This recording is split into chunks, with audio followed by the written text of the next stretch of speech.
ഞാൻ ഇന്നും ഒരു ബിരിയാണി തന്നെയാണ് കേട്ടോ കാണിക്കാൻ പോകുന്നത്.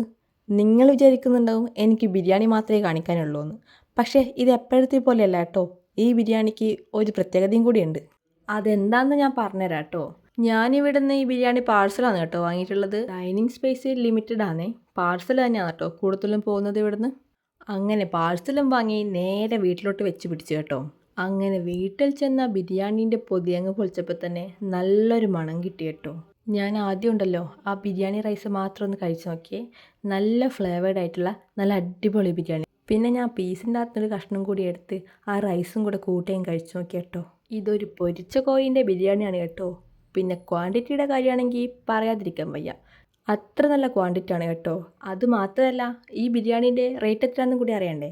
അതാണ് ഞാൻ നേരത്തെ പറഞ്ഞൊരു പ്രത്യേകത. ഇതാ ഈ ബിരിയാണിക്ക് വെറും 100 രൂപ മാത്രമേ ഉള്ളൂ കേട്ടോ. ലൊക്കേഷൻ നമ്മുടെ വല്യന്നൂരുള്ള KV ഹോട്ടൽ. ഇവർക്ക് സ്വന്തമായിട്ടൊരു തട്ടുകടയും കൂടിയുണ്ടേ. അതിൻ്റെ വിശേഷങ്ങളുമായി ഞാൻ പിന്നൊരു ദിവസം വരാം കേട്ടോ. ടാറ്റാ.